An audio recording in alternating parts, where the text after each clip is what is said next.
ಆತ್ಮೀಯ H16 news ಅರ್ಥಾತ್ ಸೀತಾರಾಮ್ ನ್ಯೂಸದ ವೀಕ್ಷಕರೇ, ನಾನು ನಿಮ್ಮವ ಎಂ ಆಯುಧ ಮಲ್ಲಪ್ಪ ಜೊತೆವರು. ತಾವು ಈಗ ಸುದ್ದಿಗಳ ಲೋಕಕ್ಕೆ ಎಂಟ್ರಿ ಹೊಡಿತಾ ಇದ್ದೀರಿ. ಈ ಸುದ್ದಿಗಳನ್ನು ಪ್ರತಿಯೊಂದು ನೋಡೋ ಜೊತೆಗೆ ನಿಮ್ಮ ಅಭಿಪ್ರಾಯಗಳನ್ನು ಹೊಸ್ತಾ ಇರಿ. ಯಾಕಂದರೆ ಈ ಸುದ್ದಿಗಳು ನಿಮಗಾಗಿ, ನಿಮ್ಮ ಬದುಕಿಗಾಗಿ, ನಿಮ್ಮ ವೈಚಾರಿಕೆಗಾಗಿ, ನಿಮ್ಮ ತಿಳುವಳಿಕೆಗಾಗಿ ಅನ್ನೋದು ನಿಮಗೂ ಗೊತ್ತು. ಜೊತೆಗೆ ನಮಗೂ ನಿಮ್ಮೊಂದಿಗೆ ಇದೊಂದು ಮಾತಾಡುವಂಥ ಜೊತೆಗೆ ಸುದ್ದಿಗಳನ್ನು ಬಿಡುವಂಥ ಕೆಲಸ. ಈ ಕೆಲಸದಲ್ಲಿ ನಾವು ನಿಮ್ಮೊಂದಿಗಿದ್ದೀವಿ ಅಂತ ಹೇಳ್ತಾ ನೋಡ್ತಾ ಇರಿ ಸುದ್ದಿಗಳನ್ನು. ನಾನು ಈ ಬ್ರೇಕ್ಫಾಸ್ಟ್ಗಳಿದಾವಲ್ಲ, ಇವು ಹೆಂಗೆ ಅಂದರೆ ಬೀಗತನ ಮಾಡ್ದಂಗೆ ಮೊದಲು ಹೆಣ್ಣು ನೋಡೋಕೆ ಹೋಗ್ತಾರೆ. ಫಸ್ಟು ಹೆಣ್ಣು ನೋಡ್ಕೊಂಬರ್ತಾರೆ, ಆಮೇಲಿಂದ ಹೆಣ್ಣು ನೋಡ್ಕೊಂಡು ಬಂದವರು ಗಣ್ಣವರು ತಿರ್ಗಾ ಮನೆ ನೋಡೋಕ್ಕೆ ಅಂತ ಒಂದ್ಸರಿ ಹೋಗ್ತಾರೆ. ಈಗ ಹಂಗಾಗೈತೆ ಇವರಿಬ್ಬರದು ಕತೆ. ನಡೀರಿ. ಅಲ್ಲ ಸರ್, ರಿಸಲ್ಟ್ ಏನು ಸರ್? ಈಗ ಪವರ್ ಶೇರಿಂಗ್ ಆಗೋಯ್ತು ಅನ್ನೋ ರೇಂಜಿಗೆ ಹೋಗ್ತದೆ, ಬದಲಾವಣೆ ಆಗ್ತಾರೆ ಅನ್ನೋ ಥರ ಹೋಗಿ ಎಲ್ಲವೂ ರಿವರ್ಸ್ ಆಗೋ ಥರ ಕಾಣ್ತಿದೆ. ಯಾವುದು ಏನಿದೆ ನೋಡಿ, ಯಾವುದು ರಿವರ್ಸ್ ಆಗಕ್ಕೆ ಇರೋದು, ಯಾವುದು ರಿವರ್ಸ್ ಆಗಲ್ಲ. ಇರೋದೇನಿದೆ ಮುಂದುವರ್ಕೊಂಡು ಹೋಗ್ತದೆ. ಎಲ್ಲ ಆಗಿದೆಯಲ್ಲ, ಶಾಂತಿ ಆಯ್ತಲ್ಲ. ಈಗ ಹಳ್ಳಿಗಳಲ್ಲಿ ಏನಾದರೂ ಶಾಂತಿ ಆಗಬೇಕು ಅಂದರೆ ಕೋಳಿ ಕುರಿ ಕತ್ತರಿಸಿ ಶಾಂತಿ ಮಾಡ್ತಾರೆ. ಈಗ ಹಂಗೆ ಎರಡು ಮನೆಗೂ ಆಗೋವಲ್ಲ ಶಾಂತಿ. ಅದರಿಂದ ಮುಂದಕ್ಕೆ ಯಾವುದೂ ಇಲ್ಲ. ಬದಲಾವಣೆ ಇದ್ರೆ ಹೈಕಮಾಂಡ್ ಅವ್ರು ಹೇಳ್ತಾರೆ, ಬದಲಾವಣೆ ಇಲ್ಲ ಅಂತ ನಾವು ತಿಳ್ಕೊಂಡಿದ್ದೀವಿ. ಇದ್ರೆ ಅವ್ರು ಹೇಳ್ತಾರೆ. ಸಚಿವ ಸಂಪುಟ ನಾನು ಮೊದಲು ಹೇಳಿದ್ದೀನಿ, ಸಚಿವ ಸಂಪುಟ ಏನು ಬೆಳಗಾವಿ ಅಧಿವೇಶನದ ನಂತರ ಆಗ್ತದೆ ವಿಸ್ತರಣೆ. ದಲಿತ ಸಿಎಂ ಆಗಬೇಕು ಅಂತ ಕೂಗುಳು ಬಂದು ದಲಿತ ಈಗ ನಾನು ವಾದ ಮಾಡ್ತಕ್ಕಂಥದ್ದು, ಅನಿವಾರ್ಯವಾಗಿ ಏನಾದರೂ ಸಿದ್ದರಾಮಯ್ಯನವರ ಪದಚ್ಯುತಿ ಆದಾಗ ದಲಿತ ಸಿಎಂ ಡಾಕ್ಟರ್ ಪರಮೇಶ್ವರ್ ಆಗಬೇಕು ಅಂತಕ್ಕಂಥದ್ದು ಸ್ಪಷ್ಟ ಅಭಿಪ್ರಾಯ ಹೇಳಿದೆ. ಈ ಒಂದು ರಾಜ್ಯ ಸರ್ಕಾರದ ರೈತ ವಿರೋಧಿ ಧೋರಣೆಯಿಂದ ಇವತ್ತು ರೈತರಿಗೆ ಆಗ್ತಿರ್ತಕ್ಕಂಥ ಒಂದು ದೊಡ್ಡ ಅನಾಹುತ. ಇವತ್ತು ರೈತರು ಮಾಡೋ ಕೆಲಸ ಬಿಟ್ಟೆಲ್ಲ ಗುಳೆ ಹೋಗುವಂತ ಕೆಲ್ಸಕ್ಕೆ ಬಂದಿದ್ದಾರೆ. ಇವತ್ತು ರೈತರು ಯಾರು ಊರುಗಳಲ್ಲಿಲ್ಲ, ಎಲ್ಲ ಗಾರ್ಮೆಂಟ್ಸ್ ಅಲ್ಲಿ ನೋಡ್ಕೊಂಡು ಊರು ಬಿಟ್ಟು ಹೋಗ್ತಿದ್ದಾರೆ. ಈ ಒಂದು ಸರ್ಕಾರ ನಮ್ಮ ಹುಚ್ಚಯ್ಯನ ಸಾಹೇಬ್ರು ಹೇಳ್ದಂಗೆ ಕೇವಲ ಎರಡೇ, ನಾವು ಅಕ್ಕಿ ಸಕ್ಕರೆ ಕೊಟ್ವಿ, ಬೇಳೆ ಕೊಟ್ವಿ ಅನ್ನೋದೇ ಒಂದು ದೊಡ್ಡ ಅವರ ಒಂದು ಸಾಧನೆ. ಇವರು ಒಂದೇ ಒಂದು ನೀರಾವರಿ ಯೋಜನೆ ದುಡ್ಡು ಕೊಟ್ಟಿಲ್ಲ, ಒಂದೇ ಒಂದು ರಸ್ತೆ ಮಾಡಕ್ ದುಡ್ಡು ಕೊಡ್ಲಿಲ್ಲ. ಈ ರೈತಾಪಿ ಬಂಧುಗಳು ಸಾಯ್ತಾ ಇದ್ರು ಕೂಡ ಏನಿಂದ ಯಡಿಯೂರಪ್ಪನವರು 6,000 ಮೋದಿಯವ್ರು ಕೊಡ್ತಿರೋ, ಜೊತೆಗೆ 4,000 ಕೊಡ್ತಿರೋ. ಇವೆಲ್ಲವೂ ಕೂಡ ಎಲ್ಲೋ ಒಂದು ಕಡೆ ರೈತ ವಿರೋಧಿ ಒಂದು ಧೋರಣೆಯಲ್ಲಿ ಇವರು ಕೇವಲ ಓಟ್ ಗಿಟ್ಟಿಸ್ಕೊಳ್ಳೋಕ್ಕೋಸ್ಕರ ಕೇವಲ ಒಂದು ನಮ್ಮ ಭಾಗ್ಯಗಳು ಅಂತ ಅದ್ರ ವಿರುದ್ಧವಾಗಿ ನಾನೇನು ಹೇಳ್ತಿಲ್ಲ, ಆದ್ರೆ ಫ್ರೀ ಬೀಸ್ ಎಲ್ಲ ಒಂದ್ ಕಡೆ ಓಟ್ ಗಿಟ್ಟಿಸ್ಕೊಳ್ಳೋಕೆ ಮಾತ್ರ ಇವರು ರಾಜಕೀಯ ಮಾಡ್ತಿದ್ರೆ ಹೊರತು ದೇಶದ ಬೆನ್ನೆಲುಬಾದಂತ ರೈತರನ್ನ ಮರ್ತಿದ್ದಾರೆ. ಈಗ ತಾನೇ ಹುಚ್ಚನವ್ರು ಹೇಳಿದ್ರು, ಹಿಂದೆ ಯಡಿಯೂರಪ್ಪನವರು ರೈತ ಬಜೆಟ್ ಅನ್ನೇ ಒಂದು ಕೃಷಿ ಬಜೆಟ್ ಅನ್ನ ಮಂಡಿಸಿದ್ರು ಅಂತ. ಯಡಿಯೂರಪ್ಪನವ್ರು ಯಾವುದೇ ಒಂದು ಭಾಷಣ ಶುರು ಮಾಡಿದಾಗ ಕೂಡ ರೈತರು ಒಂದು ಕಣ್ಣಿದ್ದಾಗ ನನಗೆ ಮತ್ತೊಂದು ಕಣ್ಣು ನೇಕಾರು, ರೈತರು ಮತ್ತು ನೇಕಾರು ನನ್ನ ಎರಡು ಕಣ್ಣಿದ್ದಂತೆ ಅಂತ ಅವ್ರು ಯಾವುದೇ ಭಾಷಣ ಶುರು ಮಾಡಿದ್ರು ಕೂಡ ಹೇಳದಂಥದ್ದು. ಹಿಂದಿದ್ದಂತ ಸರ್ಕಾರಗಳು, ವಿಶೇಷವಾಗಿ ಯಡಿಯೂರಪ್ಪನವರು ಬಿಜೆಪಿ ಸರ್ಕಾರ ರೈತರ ಪರವಾಗಿ ಹಲವಾರು ಯೋಜನೆಗಳು ಮಾಡಿ ನಮ್ಮ ಸಾಕ್ತಿರ್ತಕ್ಕಂಥ ಅನ್ನದಾತ ರೈತನಿಗೆ ಉಪಯೋಗ ಆಗುವಂತ ವಾತಾವರಣವನ್ನ ರಾಜ್ಯ ಸರ್ಕಾರ ಪಾಲಿಸಿ ಮುಖಾಂತರ ಮಾಡ್ತಿದ್ರು. ಆದ್ರೆ ಈ ಸರ್ಕಾರ ಕೇವಲ ಓಟ್ ಗಿಟ್ಸ್ಕೊಳ್ಳೋದಕ್ಕೆ ಜಾತಿ ಹೊಡೆಯೋದು ಎಲ್ಲ ಒಂದು ನಮ್ಮ ಹುಚ್ಚಯ್ಯನವ್ರ ಮಾತು ಹೇಳ್ಬೇಕು ನಾನು, ಅಕ್ಕಿ ಸಕ್ಕರೆ ಸರ್ಕಾರ. ಈ ಒಂದು ಸರ್ಕಾರ ಬೇಗ ತೊಲಗಬೇಕು. ಈ ಸರ್ಕಾರ ಎಚ್ಚೆತ್ಕೊಂಡು ಇವತ್ತು ನಮ್ಮ ದಿಲೀಪ್ ಅವರು ಎಲ್ಲ ಹೇಳಿದಾಗೆ ನಮ್ಮ ಜಿಲ್ಲೆನಲ್ಲೇ ತೆಂಗು ಯಾವ ರೀತಿ ಇತ್ತು, ಲಕ್ಷಗಟ್ಟಲೆ ತೆಂಗು ಹಾಕ್ತಿರೋರು ಇವತ್ತು 10,000 ತೆಂಗು ಆಗ್ತಿಲ್ಲ. ಏನು 90ರ ದಶಕದಲ್ಲಿ ಬಂದಂತ ಆ ಒಂದು ನುಸಿ ರೋಗ ಇರ್ಬೋದು, ಆ ಕತ್ತೊರೆ ಹುಳ ನುಣ್ಣು ಎಲ್ಲ ಮುಳುಗಿಸ್ಬಿಟ್ಟೈತೆ. ತೆಂಗಿನ ಮರಗಳೇ ಇಲ್ಲ. ನಮ್ಮ ಹೆಬ್ಬಾಕರದವ್ರು ಹೇಳ್ತಾರೆ, ತೆಂಗಿನ ಮರ ಇಟ್ಟರು ಮೇಲೂ ಕತ್ಕೊಳ್ಳಲ್ಲ, ಯಾವ್ಯಾವ ರೋಗ ಬಂದಾವ ಅಂತ. ಆದ್ರಿಂದ ಈ ಒಂದು ಕೆಟ್ಟ ಸರ್ಕಾರ ಇವತ್ತು ಎಚ್ಚೆತ್ಕೊಂಡು ರೈತರ ಪರವಾಗಿ ಬರ್ಲಿಲ್ಲ ಅಂದ್ರೆ, ನೀರಾವರಿ ಯೋಜನೆ ದುಡ್ಡು ಕೊಡ್ಲಿಲ್ಲ ಅಂದ್ರೆ ರೈತ ಯಾರು ಬಂದು ಭಿಕ್ಷೆ ಬೇಡಕ್ ಬರಲ್ಲ. ಇಲ್ಲಿ ಈ ಇಲಾಖೆಯಲ್ಲಿ ಕೊಡೋದು ಬಿಡಿ, ನಮ್ಮ ನಗರಕ್ಕೆ ಹೆಚ್ಚಿಗೆ ಏನು ಯೋಜನೆಗಳಿಲ್ಲ, ಫಲಾನುಭವಿಗಳಿಲ್ಲ. ಆದ್ರೂ ಕೂಡ ನಮ್ಗೆ ಗೊತ್ತು, ಇಲ್ಲಿ ಯಾರೋ ತಗೊಂಡವ್ರೆ ತಗೊಂತಾರೆ ಸಬ್ಸಿಡಿಗಳು. ಯಾರು ನಿಜವಾದ ರೈತರುಗಳು ಯಾರು ಬಂತಾಣಲ್ಲ.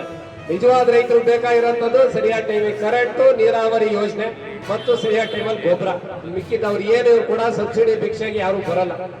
ಆದ್ರಿಂದ ನಾವೆಲ್ಲರೂ ಕೂಡ ಒತ್ತಾಯ ಮಾಡೋದು, ಈ ಒಂದು ಕೆಟ್ಟ ಸರ್ಕಾರಕ್ಕೆ ರೈತರ ಪರವಾದಂತ ಪಾಲಿಸಿಗಳು ಮಾಡಿ, ಇಲ್ಲ ಅಂದ್ರೆ ರೈತರ ನೇತೃತ್ವದಲ್ಲಿ ಸರ್ಕಾರನ ಕಿತ್ತೋಗೋದ್ರಲ್ಲಿ ಯಾವುದೇ ಅನುಮಾನ ಇಲ್ಲ ಅಂತ ಹೇಳ್ತಾ, ಈ ಸಂದರ್ಭದಲ್ಲಿ ಭಾರತೀಯ ಜನತಾ ಮಾಡ್ತಿರುವಂತಹ ಈ ಹೋರಾಟಕ್ಕೆ ರೈತರು ಜಯವಾಗ್ಲಿ ಅಂತ ನಾನು ಈ ಸಂದರ್ಭದಲ್ಲಿ ಹೇಳಿ ನನ್ನ ಮಾತು ಮುಗಿಸ್ತೀನಿ. ಧನ್ಯವಾದಗಳು. ಸರ್ ಇವಾಗ ಇದು ಮಂಡ್ಯದ ಗಲಾಟೆ ಆಗ್ತದೆ ನಿಮ್ಮ ದಾರಿಗಳನ್ನು ಏನಾಗ್ಲಿಲ್ಲ. ಈಗ ತಾನೇ ನಾನು ಇಸ್ಪೀಟ್ ಮಾತಾಡಿದೆ, ಅಲ್ಲಿ ಏನು ಗಲಾಟೆ ಆಗಿಲ್ಲ. ಮಸೀದಿ ಮುಂದೆ ಪ್ರತಿ ಸಾರಿ ಹೋದಾಗೆ ಈ ಸರಿನೂ ಹೋಗಿದ್ದಾರೆ. ಅಲ್ಲಿ ಒಂದು ಪದ್ಧತಿ ಇದೆ, ಅಲ್ಲಿ ಹೋದಾಗ ಮಸೀದಿ ಮುಂದೆ ಕೂತ್ಕೊಂಡು ಭಜನೆ ಮಾಡಿ ಮುಂದಕ್ಕೆ ಹೋಗ್ತಾರೆ. ಆ ಸಂದರ್ಭದಲ್ಲಿ ಹೆಚ್ಚು ಜನ ಸೇರಿದ್ದಾರೆ. ಅದನ್ನ ಅವರು ಪೊಲೀಸ್ನವರು ಆಯ್ತಪ್ಪ ನಿಮ್ ಸಮಯ ಆಯ್ತು ಅಂತ ತಳ್ಳಿ ಮುಂದೆ ಕಳಿಸಿದ್ದಾರೆ.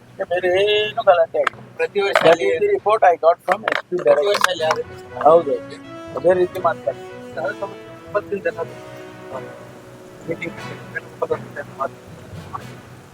ಯಾವುದಕ್ಕೆ ಇಲ್ಲಪ್ಪ, ಅದೇನು ನಾವ್ಯಾರು ಏನು ಮಾತಾಡಿಲ್ಲ. ಬದಲಾವಣೆ ಆಗ್ತದೆ. ನಾವ್ಯಾರು ಏನು ಮಾತಾಡಿಲ್ಲ. ಆ ವಿಷಯ ಅಲ್ಲೇ ಮುಗಿದೋಗಿದೆಯಲ್ಲ. ಈಗ 2 ಮನೆಯಲ್ಲಿ ತಿಂಡಿ ಆಗಿದೆ. ಸೊ ತಿಂಡಿ ಆದ್ಮೇಲೆ ಮುಗಿದೋಯ್ತು. ಲಂಚ್ ಮೀಟಿಂಗ್ ಆಗಿದೆ. ಇಲ್ಲ, ಲಂಚ್ ಮೀಟಿಂಗ್ ಏನಾಗ್ತದೆ. ಲಂಚ್ ನಾವೆಲ್ಲ ಅಲ್ಲಿ ಕಾರ್ಯಕ್ರಮದಲ್ಲಿ ನಾವೆಲ್ಲ ಭಾಷಣ ಮಾಡ್ತಾ ಇದ್ವು. ಅವ್ರು ಬಂದು ಮುಗಿಸಿ ವೇಣುಗೋಪಾಲ್ ಅವರು ಕೇರಳಕ್ಕೆ ಹೋಗ್ಬೇಕು ಅಂತ ಹೋಗಿದ್ದಾರೆ. ಆ ಯಾವುದೇ ವಿಷಯವನ್ನ ಮುಖ್ಯಮಂತ್ರಿಗಳಾಗ್ಲಿ ನಾವುಗಳಾಗ್ಲಿ ಯಾರು ಮಾತಾಡ್ಸಿ, ನಾನು ಪಕ್ಕದಲ್ಲೇ ಕೂತಿದ್ದೆ ಅಲ್ಲ, ನಾನೇನ್ ಮಾತಾಡ್ಲಿ. DK ಈಗ ದೆಹಲಿಗೆ ಹೋಗ್ತಾ ಇದೆ. ಹೋಗ್ತಾರೆ, ಅವ್ರ ಕೆಲ್ಸಗಳು ಇರ್ತವೆ ಬೇಕಾದಷ್ಟು. ಅಧ್ಯಕ್ಷರಾಗಿ ಪಕ್ಷದ ಕೆಲಸ ಇರುತ್ತೆ, ಹೋಗ್ತಾ ಇರ್ತಾರೆ. ನಿಮ್ಮ ಮನೆಯಲ್ಲಿ ಏನಾದ್ರು ಬ್ರೇಕ್ಫಾಸ್ಟ್ ಏನಾದ್ರು ನಮ್ಮ ಮನೆಯಲ್ಲಿ ಯಾವುದೇ ಸಭೆ ಇಲ್ಲ ಸದ್ಯಕ್ಕೆ. ಸರ್, ಈಗ ಮಂಡ್ಯದಲ್ಲಿ ಕೆಲವು ಮಾಲಾಧಾರಿಗಳು ಮಸೀದಿ ಮುಂದೆ ಇದು ನಮ್ದೇ ಏನಿಲ್ಲ ರೀ, ಅವ್ರು ಮಸೀದಿ ಮುಂದೆ ಹೋಗಿದ್ದಾರೆ. ಪ್ರತಿ ವರ್ಷ ಹೋಗ್ತಾರೆ, ಅದೇ ದಾರಿಯಲ್ಲಿ ಹೋಗ್ತಾರೆ. ಸ್ವಲ್ಪ ಹೆಚ್ಚು ಜನ ಸೇರಿದ್ದಾರೆ. ಅಲ್ಲಿ ಭಜನೆ ಮಾಡಿ ಮುಂದೆ ಹೋಗೋದು ಒಂದು ಪದ್ಧತಿ ಅಂತೆ. ಈಗ ತಾನೇ ನಾನು ಇಲ್ಲಿ ಇರುವಾಗಲೇ SP ಮಾತಾಡಿದೆ, ಏನಪ್ಪ ಏನು ವಿಷಯ ಅಂತ. ಏನು ಇಲ್ಲ ಆ ಥರ ಸರ್, ಇವು ಡಿಸೆಂಬರ್ ಬ್ರೇಕ್ಫಾಸ್ಟ್ ಯಾವಾಗ ಆಮೇಲೆ ಮಾತಾಡೋಣ. ಈಗ ಶಾಂತಿ ಆಗಿದೆ ಅಲ್ವಾ? ಶಾಂತಿ ಆಗಿದೆ ಸರ್. ಮತ್ತೆ ನೀವ್ ಯಾಕೆ ಬೆಂಕಿ ಕಾರ್ಯಕರ್ತರು DK ಶಿವಕುಮಾರ್ ಮುಖ್ಯಮಂತ್ರಿ ಕೇಳಿ ಈ ಸಬ್ಜೆಕ್ಟ್ ಬಿಟ್ಬಿಟ್ಟು ಬೇರೆ ಸರ್ ಈಗ ಧರ್ಮಸ್ಥಳ ಸಂಬಂಧಪಟ್ಟಾಗಿ ವರದಿನೂ ಕೂಡ ಕೊಟ್ಟಿದ್ದೇವೆ. ಏನ್ ಸರ್ ನೆಕ್ಸ್ಟ್ ಏನ್ ನಡೀತಾ ಇದೆ? ಅದು ಕೋರ್ಟ್ ನಲ್ಲಿ ಇರುವಂತದ್ದು ತೀರ್ಮಾನ ಆದ್ಮೇಲೆ ಫೈನಲ್ ಆರ್ಡರ್ ಬಂದ್ರೆ ನಮಗೆ ಆನಂತರ ಮುಂದುವರಿತೇವೆ. ಸರ್, ಈಗ ಪೊಲೀಸ್ ಟ್ರಾನ್ಸ್ಫರ್ ಪ್ರಕ್ರಿಯೆ ತುಂಬಾ ತಡ ಆಗ್ತಾ ಇದೆ. ನಾವು ಅಲ್ಲಿ ಪೊಲೀಸ್ ಎಸ್ಟಾಬ್ಲಿಷ್ಮೆಂಟ್ ಬೋರ್ಡ್ ಅಂತ ಮಾಡಿದ್ದಾರೆ.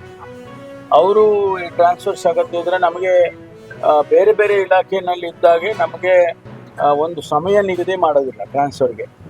365 ದಿವಸನೂ ನಮ್ಮಲ್ಲಿ ಟ್ರಾನ್ಸ್ಫರ್ ಮಾಡ್ತಾರೆ. ಯಾಕೆಂದ್ರೆ ವೇಕೆನ್ಸಿ ಆಗ್ತದೆ ಅಥವಾ ಏನೇ ಬೇರೆ ಬೇರೆ ಕಾರಣಕ್ಕೆ ಶಿಫ್ಟ್ ಮಾಡ್ತಾ ಇರ್ತವೆ. ಹಾಗಾಗಿ ಪೊಲೀಸ್ ಎಸ್ಟಾಬ್ಲಿಷ್ಮೆಂಟ್ ಬೋರ್ಡಿಗೆ ಸಮಯದ ನಿಗದಿ ಮಾಡಿಲ್ಲ. ಅವರು ಎಲ್ಲಿ ವೇಕೆನ್ಸಿ ಆಗ್ತದೆ ಅಲ್ಲಿ ಅವರು ತುಂಬ್ತಾರೆ.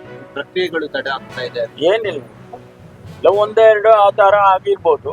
ಆದರೆ ಸಾಮಾನ್ಯವಾಗಿ ನಾವು ಎಲ್ಲಿ ವೇಕೆನ್ಸಿ ಇಮಿಡಿಯೇಟ್ ಆಗಿ, ಯಾಕೆಂದ್ರೆ ಅಲ್ಲಿ ನಮ್ಮ ಪೊಲೀಸ್ ಸ್ಟೇಷನಲ್ಲಿ ಜನ ಇರಬೇಕಲ್ವಾ. ಇನ್ಸ್ಪೆಕ್ಟರ್ ಇರಬೇಕು, ಸಬ್ ಇನ್ಸ್ಪೆಕ್ಟರ್ ಇರಬೇಕು, DYSPಗಳು ಅಥವಾ ACPಗಳು ಇರಬೇಕು. ಅದೆಲ್ಲ ನೋಡ್ಕೊಂಡು ಮಾಡ್ತೇವೆ. ಅಧಿಕಾರ ಬದಲಾವಣೆ ದಲಿತ CM ಅದೇನ ಹೇಳಿದ್ನಲ್ಲ, ಆ ವಿಷಯ ಬಿಟ್ಬಿಟ್ಟು ಬೇರೆ ಮಾತಾಡಿಯಪ್ಪ. ನೀವು ಅಲ್ಲಿಗೆ ಹೋಗ್ತಿರಲ್ರಿ, ಅದೊಂದು ಬಿಟ್ಬಿಟ್ಟು ಬೇರೆ ವಿಷಯ ಮಾತಾಡಿ.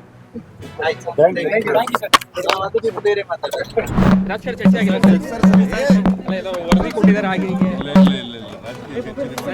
DK ಶಿವಕುಮಾರ್ ದೆಹಲಿಗೆ ಹೋಗ್ತಾ ಇದ್ದಾರೆ ಸರ್. DK ಶಿವಕುಮಾರ್ ದೆಹಲಿಗೆ ಹೋಗ್ತಾ ಇದ್ದಾರೆ ಕೂತ್ಗಟ್ಟೆಗೆ. ಹೋಗ್ಲಿಪ್ಪ ಬೇಡ ಅಂತಂದವ್ರು ಯಾರು? ನೀವೇನು ಹೋಗ್ತೀರಾ ಸರ್ ಅಂತ? ನಾ ಕರೆದ್ರೆ ಮಾತ್ರ ಹೋಗ್ತೀನಿ.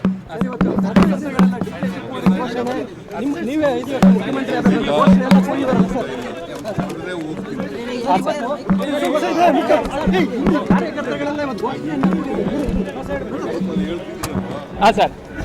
ಅಲ್ಲ ಹಾಂ ಸರ್.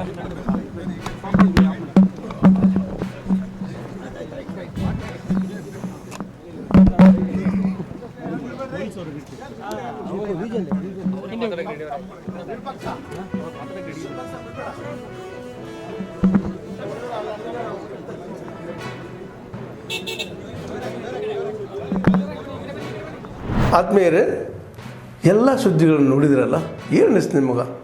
ಇದರಲ್ಲೇ ನಿಮ್ಗೆ ಲೈಕ್ ಆಗಿರ್ಬೋದು, ಡಿಸ್ಲೈಕು ಆಗಿರ್ಬೋದು, ಕಾಮೆಂಟ್ ಬೇಡಪ್ಪ ಅಂತೂ ಅನಿಸಿರ್ಬೋದು, ಕಾಮೆಂಟ್ ಮಾಡಬೇಕಪ್ಪ ಅನಿಸ್ಬೋದು. ಶೇರ್ ಮಾಡಬಾರ್ದಪ್ಪ ಅನಿಸಿರ್ಬೋದು, ಅದು ಮಾಡಬೇಕು ಅನಿಸಿರ್ಬೋದು. ಏನಾದರೂ ಆಗಲಿ ಶೇರ್ ಮಾಡ್ತಾಯಿರಿ, ಈ ನ್ಯೂಸ್ಗಳನ್ನ ಹಂಚ್ತಾ ಇರಿ, ಜೊತೆಗೆ ಇದಕ್ಕೆ ಸಬ್ಸ್ಕ್ರೈಬ್ ಆಗ್ತಾಯಿರಿ ಅಂತ ಹೇಳ್ತಾ H16 ನ್ಯೂಸ್ ಅರ್ಥಾತ್ ಹೇ ಸೀತಾರಾಮ್, ಇದು ಸತ್ಯದ ಕೈಗೆ ನಡಿ. ವಂದನೆಗಳು.